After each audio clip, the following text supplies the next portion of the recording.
are you feeling about Pennsylvania? I am feeling very good about Pennsylvania because there are a lot of people in Pennsylvania who deserve to be seen and heard. That's why I'm here in Johnstown, and I will be continuing to travel around the Boy, oh boy, oh boy, oh boy, oh boy. So I bet you guys have not heard about Kamala Harris doing her first solo interview over a month into her campaign for president, okay? Because she's been hiding, okay? And she's only been out a couple times, okay, to do an interview with Dana Bash on CNN with her emotional support buddy, Tim Walsh there, okay? Complete and total softball, okay? The debate was a complete and total softball for Kamala Harris because she had the moderators debating Trump on her behalf, okay? She didn't really debate Trump very well, but the moderators sure did, okay? She didn't really have to do much except lie on stage and never be challenged or fact-checked, okay? So now she's doing a solo interview that you guys noticed wasn't really advertised like that by the Kamala campaign. She's doing a solo interview with ABC6 Philadelphia. I'm not sure what's up with Kamala Harris and ABC, right? Maybe she has some exclusive deal with ABC, but we're going to react to this full interview because this is the first time we've seen Kamala Harris in the big boy seat, right? Where she is taking interviews all by herself. She doesn't have somebody in that she can buzz in to give her the answers, okay? She has to stand on her own 2 feet, okay? And I'm going to go ahead and show you guys some of the comments here because she's getting absolutely roasted, okay? This guy says, this is why she doesn't do any interviews. The robot is stuck in a loop. We already know your middle class story. You told it twice during the debate.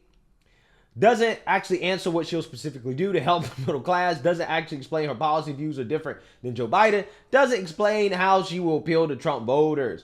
What the F is she talking about? Yeah, so you guys can already see she's getting toasted. Getting absolutely toasted for this 11-minute interview. So without further ado, let's go ahead and get into it. Good? Okay. Okay, wonderful. Good. Awesome. Madam Vice President, pleasure to meet you. Thanks for your time today. Our audience appreciates your time as well. Of course. As you know, we're sitting here in a state and arguably in front of an audience that 54 days from now could decide the outcome of this presidential election. Yeah. You hear it more than I do. People want to know more about you and about your specific plans. At the debate the other night, you talked about creating an opportunity economy. Mm-hmm. I wonder if we can drill down on that a little bit. When we talk about bringing down prices and making life more affordable for people, what are 1 or 2 specific things you have in mind for that? Well, I'll start with this. I grew up a middle-class kid. My mother raised my sister and me. She worked very hard. She was able to finally save up enough money to buy our first house when I was a teenager. I grew up in a community of hardworking people, you know, construction workers and nurses and teachers. And I try to explain to some people who may not have had the same experience, you know, but a lot of people will relate to this. You know, I grew up in a neighborhood of folks who were very proud of their lawn, you know? And I was raised to believe and to know that all people deserve dignity. Wow. Wow. So you can see what she's doing here. She's filibustering, right? She's basically trying not to answer the question. And this woman is so fake. She's so mindless, right? There's nothing authentic about this person. And the reason why you know is because she literally used these exact same talking points, this exact same story during the debate in order to dodge that question about the economy, the first question of the debate. Country. Vice President Harris, you and President Trump were elected 4 years ago, and your opponent on the stage here tonight often asks his supporters, are you better off than you were 4 years ago? When it comes to the economy, do you believe Americans are better off than they were 4 years ago? So I was raised as a middle-class kid. And I am actually the only person on this stage who has a plan that is about lifting up the middle class and working people of America. I believe in the ambition, the aspirations, the dreams of the American people. And that is why I imagine and have actually a plan to build what I call an opportunity economy. Yeah, so clearly she wants you to know that she grew up as a middle-class kid. Okay, this is what she says quite a bit, okay, when asked questions in order to dodge. But she's very nervous, right? She really is lacking self-confidence. And you can see that throughout this interview. It's very obvious. And that we as Americans have a beautiful character. You know, we have ambitions and aspirations and dreams, but not everyone necessarily has access to the resources that can help them fuel those dreams and ambitions. So when I talk about building an opportunity economy, it is very much with the mind of investing in the ambitions and aspirations and the incredible work ethic of the American people, and creating opportunity for people, for example, to start a small business.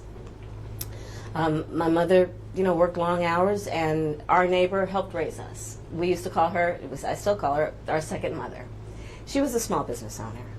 I love our small business owners. I learned who they are from my childhood, and she was a community leader. She hired locally. She mentored. Okay, well, this type of filibustering, I understand this ABC News guy. He's a local guy, right? And he really probably doesn't want to lose his job, right? This is his big opportunity. He's interviewing the vice president of the United States. She's running for president. But you have to cut her off and say, okay, you're giving us the why, right? I understand the why, but give us the what, okay? And probably most importantly, the how, okay? We all understand the why. That's what Kamala is saying. Is she's giving the why. She's filibustering the answer with the why. But what we're actually looking for is the what, okay? What are you going to do? And probably most importantly, how are you going to do it? He definitely should interrupt her here and say, you're not answering the question, okay? Because this is not what I asked you at all. Our small businesses are so much a part of the fabric of our communities, not to mention, really, I think, the backbone of America's economy. So my opportunity economy plan includes giving startups a $50,000 tax deduction to start their small business. It used to be $5,000. Nobody can start a small business with $5,000. But investing in people's innovative ideas and giving them the ability to go for it. Opportunity economy means, look, we don't have enough housing in America. We have a housing supply shortage. And what that means, in particular for so many younger Americans, the American dream is elusive. It's just actually not attainable. So part of my plan is to work with the private sector and housing developers to give them a tax credit, to be able to partner with us as the government to build, and my goal is 3 million new homes by the end of my first term. In addition, to help people who just want to get their foot in the door, literally. And so giving first-time home buyers a $25,000 down payment assistance to be able to just get in the door, and then they will do the work that they need to do to save and to pay that mortgage and to build wealth for themselves and their family. These are some examples of what I mean when I talk about an opportunity economy, and a lot of it has to do with just the community I was raised in and the people that I admired, who work hard, and deserve to have, their dreams fulfilled because they're prepared to work for it.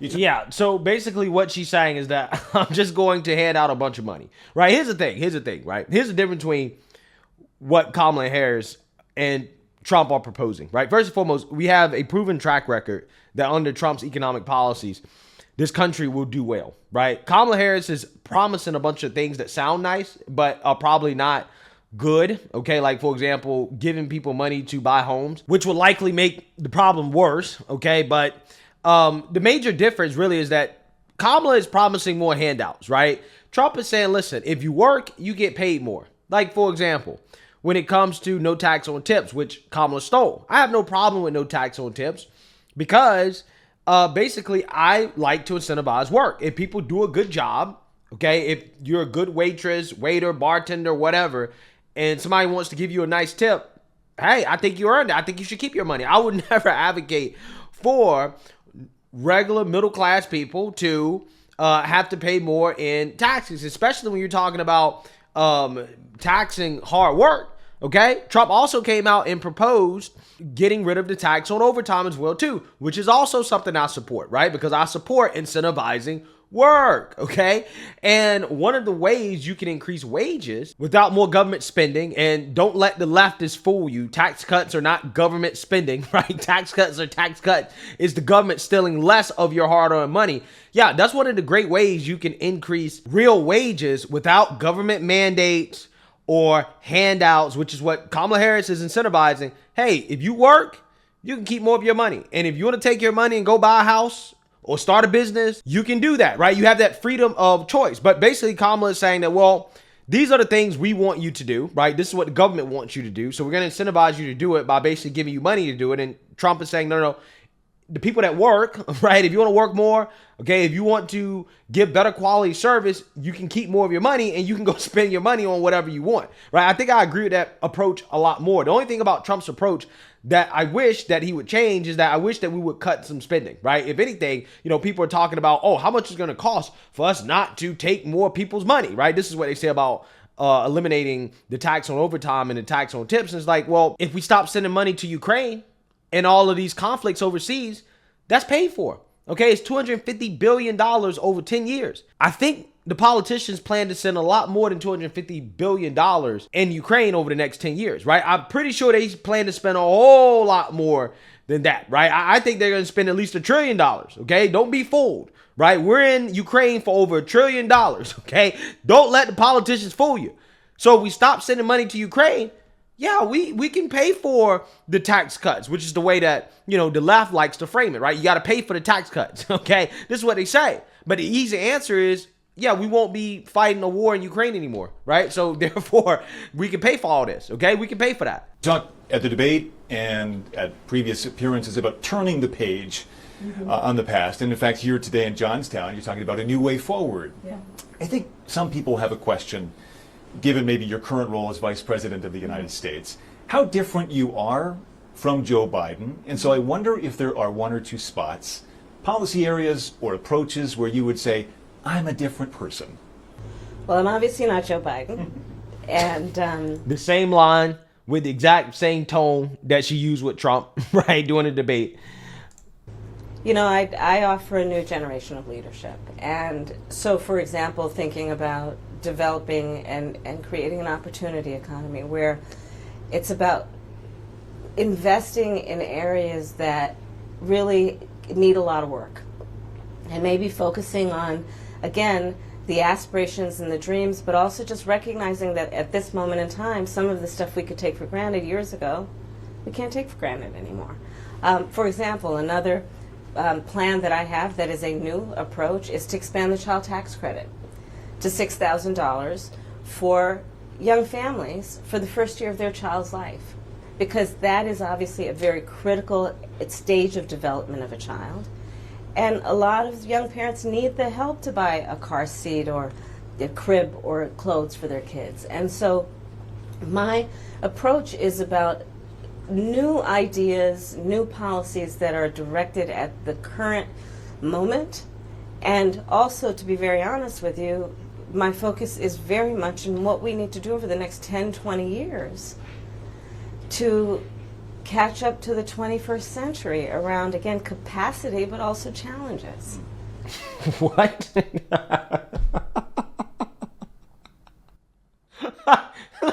This guy's face says it all. He's like, what the hell? What did she just say? Basically what she says that, well, I'm younger, right? I'm younger. She didn't really point out any real differences between her and Biden. She's just saying that, well, I want to focus more on an opportunity economy. Okay, so what was Build Back Better, right? What was that? Okay, that was not an opportunity economy. Like, what was that? Again, the problem here is that she's not saying anything, right? She's not really saying directly what separates you from Joe Biden. See, the easy thing that she could do, but they don't want to do this because they're trying to thread a needle here. They don't want to throw Joe Biden under the bus or everything that they did. But all she has to do is just admit that, hey, these are some of the things that we didn't do correctly, or we didn't do the way that we should have got it done, or this is what I've learned as vice president about the things that we've done and the direction that we need to go in, right?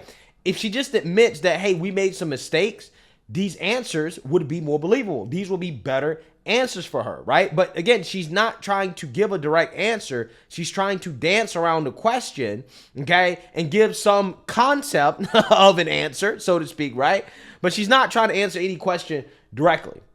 Crime and public safety are two major issues right at the forefront of voters' minds in Philadelphia as well, where crime is a significant issue. When we talk about crime, the conversation turns to gun safety as well. And I think you actually probably caught a lot of people off guard, maybe a bit by surprise in the debate the other night when you mentioned that you are a gun owner. I know you said it in 2019 as well. Bro, who believes that? Come on. Does anybody believe that Kamala Harris is a gun owner?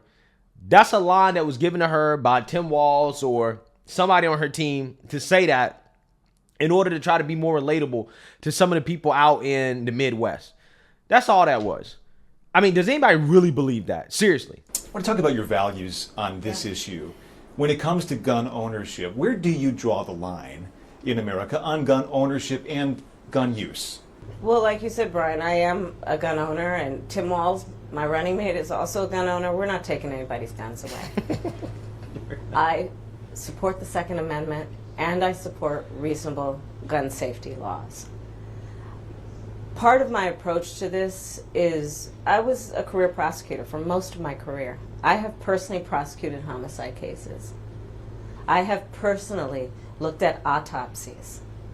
I have personally seen what assault weapons do to the human body. And so I feel very strongly that it is consistent with the Second Amendment and your right to own a gun to also say we need an assault weapons ban. They're literally tools of war.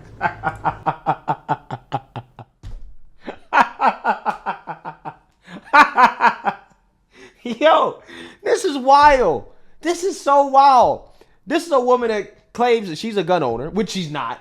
Okay, I mean, come on. First and foremost, it's not assault rifles. Second of all, it is definitely inconsistent to say we want to ban your ability to carry modern sporting rifles. This is what they really mean by assault rifles. But we want to ban your ability to have rifles.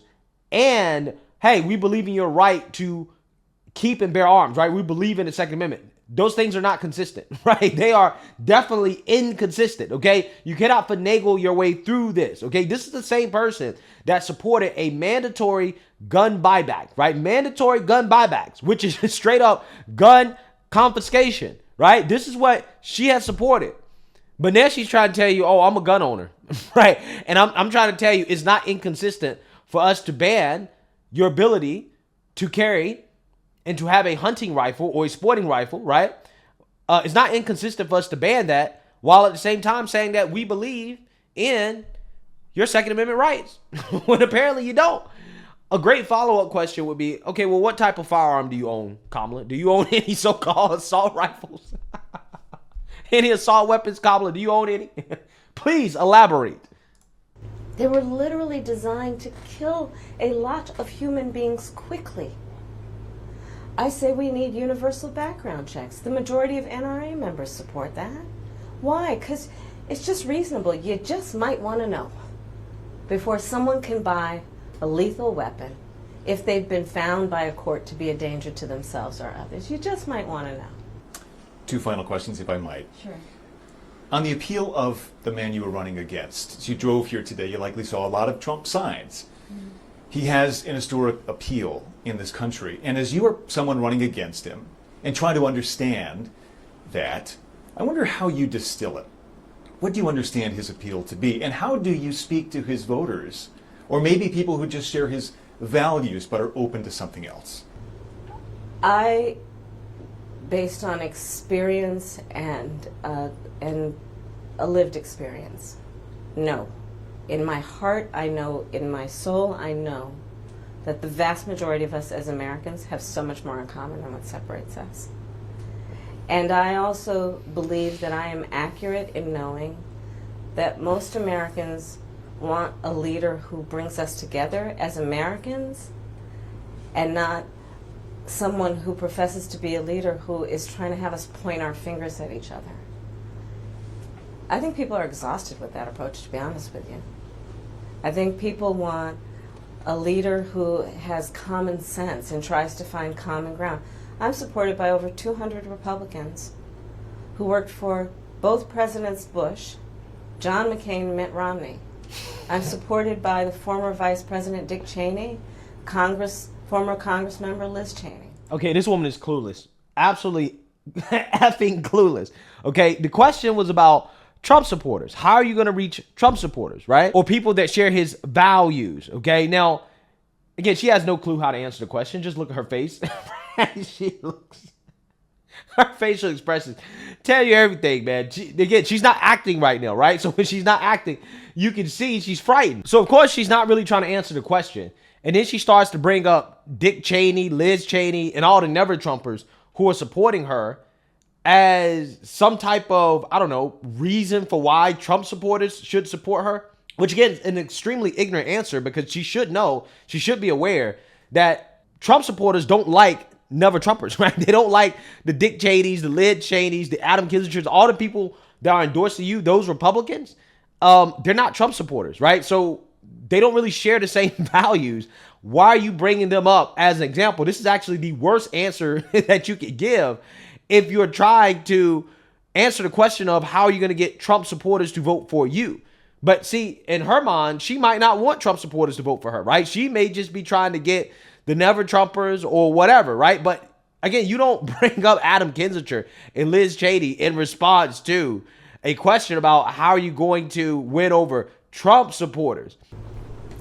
And I think people are more willing now, in light of the hate and division that we see coming out of Donald Trump, to say, hey, let's put country first. And I think that just makes us stronger and more healthy as a country. To say, look, we can all debate our differences around, various policies, but let's stop with the division. Like, enough of that. Let's bring everybody together.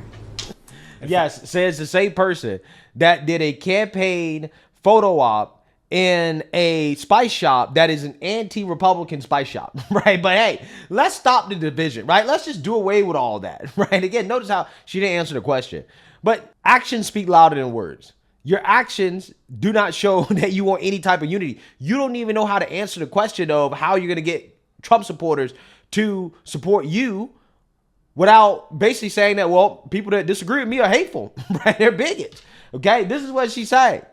Finally, as you introduce yourself to America in a new way, they've heard much of your story at the Democratic National Convention and in that debate earlier this week. If there's one thing that you wish Americans knew about who Kamala Harris is that you don't think they know yet, what would that be? I don't know. I mean, probably it's not very different from anybody watching right now. I love my family. One of my favorite things that I lately have not been able to do is Sunday family dinner. I love to cook. I have incredible friends. My best friend from kindergarten is still my best friend. I think that, I have a career that really, and I said it the other day, as a career prosecutor, I never asked a victim of crime, were they a Republican or a Democrat. The only thing I ever ask them is, are you okay? And I think that's the approach that most Americans want, regardless of who they voted for in the last election, in terms of turning the page and charting the way forward. I imagine you're looking forward to cooking Sunday dinner again. I am looking for it. Yes, I am looking forward to cooking. The whole family gets involved. The kids each have their role. Yeah. Well, it's a beautiful family, and we thank you for your time. Thank you. Pleasure meeting you. Yeah, so complete total softball. I mean, the local news wasn't going to really press her like that, right? Kamala seems to be more qualified for the kitchen, right, than for the White House, in my opinion, just based off this interview. But, hey, I thought that this was not good, okay? And this is why she doesn't do interviews, because it ends up like this. Even when it's a complete and total softball, she just can't knock it out of the park, which is also the reason why she really didn't do that well in the debate, right? I mean, considering how Trump didn't perform that well either. I'm not sure exactly why Kamala wants a second debate, because she doesn't seem to have the ability to get that home run that she's looking for. This interview was terrible, softball. Basically, she still hasn't been challenged. Still hasn't been challenged yet. Over a month of being on the campaign trail, being the Democrat Party nominee, still has not been challenged, okay? And she's looking really weak, okay? She's looking real weak. So let me know what you guys think. Make sure you like, comment, and subscribe. Most importantly, share a Black conservative perspective. Peace.